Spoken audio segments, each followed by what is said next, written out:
یہ سوال لکھا ہے جی کہ اگر خاوند اپنی بیوی کو 3 طلاق اکٹھی بھیجتا ہے اور پھر رجوع کرنا چاہتا ہے کیونکہ بیوی حاملہ ہے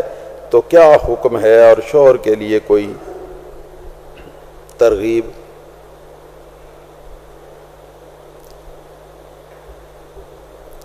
بھئی بات یہ ہے کہ 3 طلاقیں 3 مہینوں میں الگ الگ کر کے بکھیر کے دی جائیں یا 3 ہفتوں میں یا 3 سالوں میں یا چاہے 3 فکروں میں نے تجھ کو طلاق دی،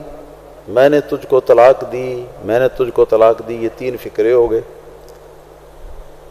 یہ چاہے ایک لفظ میں جا میں نے تجھے 3 طلاقیں دی، ایک لفظ میں ہو گئی جی. یعنی الغرض کہ طلاقیں ایک علیحدہ علیحدہ دی جائیں، بکھیر کر دی جائیں متفرق طور پر، یا طلاقیں جو ہیں وہ اکٹھی دی جائیں. شریعت مطہرہ کا حکم یہ ہے کہ تینوں طلاقیں جو ہیں وہ واقع اور مؤثر ہو جاتی ہیں. البتہ یہ بات ضرور ہے کہ شرع شریف نے تینوں طلاقیں اکٹھی ایک وقت میں ایک مجلس میں تینوں طلاقیں دینے سے سختی کے ساتھ منع فرمایا ہے اور یہ بتایا ہے کہ یہ گناہ کبیرہ ہے. تینوں طلاقیں اکٹھی دینا گناہ کبیرہ ہے. مسنون طریقہ جو ہے وہ یہ ہے کہ ایک مہینے کے اندر، جس مہینے کے مینسز کا کورس عورت کو آ چکا ہو، اس کے بعد فارغ ہو چکی ہو مینسز کے کورس سے، تو اس کے بعد عورت کے ساتھ مقاربت یا مباشرت کیے بغیر صرف ایک طلاق آدمی اس کو دے دے اور چپ رہے.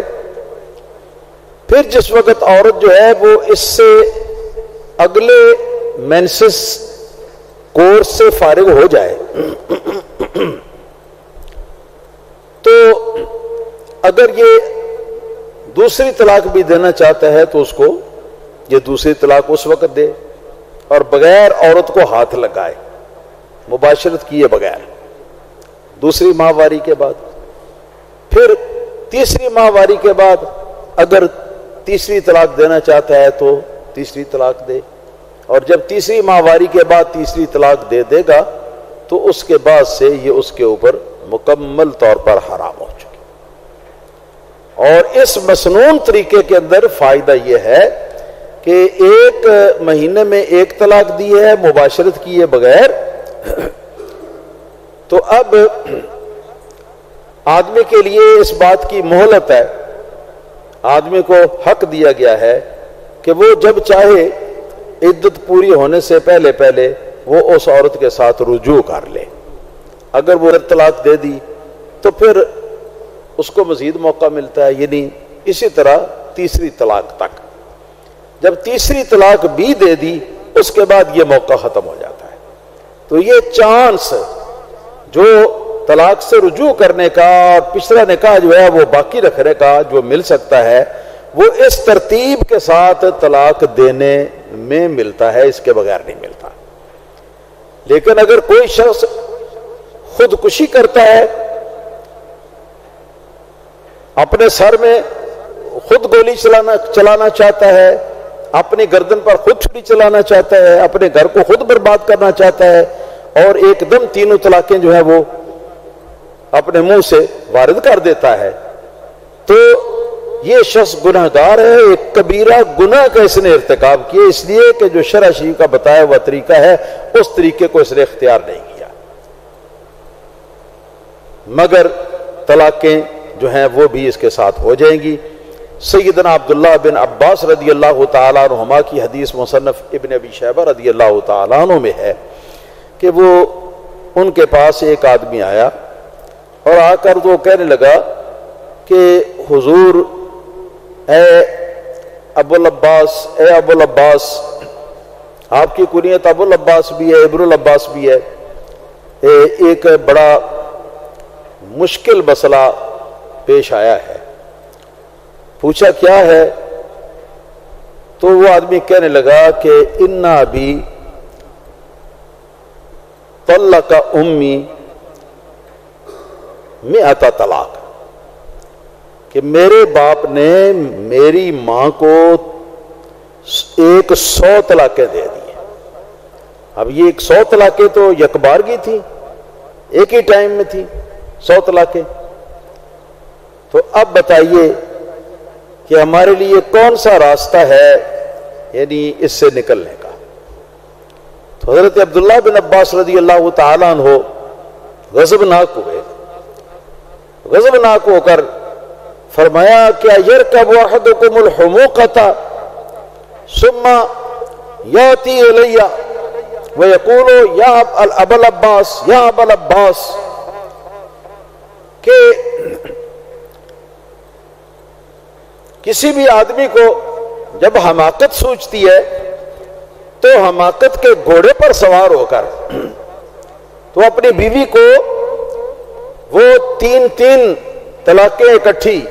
100 طلاقیں اکٹھی وہ دے دیتا ہے، پھر وہ میرے پاس آتا ہے اور آ کے کہتا ہے ابن عباس اے ابن عباس اے ابن عباس ہمارا کچھ کر لو، وما یفعل ابن عباس، اب ابن عباس بیچارہ کیا کرے، 100 طلاقیں وہ دے چکا ہے۔ اس کے بعد یہ ارشاد فرمایا کہ قد بانت امک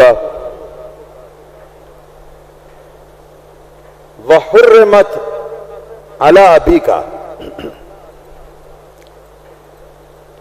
ولن تحل له حتی تنکح زوجا غیرہ وعصى ابوک ربہ۔ آپ نے فرمایا کہ تیری ماں تیرے باپ سے مکمل طور پر اس کا تعلق نکاح کا یا میاں بیوی کا کٹ چکا ہے،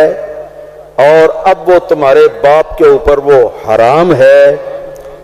جب تک کہ ایک نکاح اور نہ کر لے اور ہم بستری،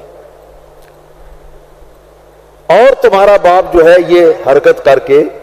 تو وہ سخت گناہ گار ہوا ہے۔ پھر اس کے بعد فرمایا کہ ان 100 میں سے 3 طلاق جو ہیں ان کے ساتھ یہ کام ہوا جو بتایا، اور رہ گی باقی طلاقیں 97، تو ایک عورت کے اوپر 3 طلاقیں ہی وارد ہو سکتی ہیں، چوتھی کی تو جگہ ہی نہیں ہے، لہذا قد اتخذ بہا ابوک آیات اللہ حضوا، کہ یہ باقی طلاقیں جو دے کر تو تیرے ابے نے تیرے باپ نے اللہ تعالیٰ کی آیتوں کا مذاق اڑایا، یعنی ان کی سزا یہ بھگتے گا۔ اور 3 طلاقیں اکٹھی دینا حرام اسی لیے ہے کہ ایک دم گھر برباد ہو جاتا ہے، پھر واپسی کا راستہ ہی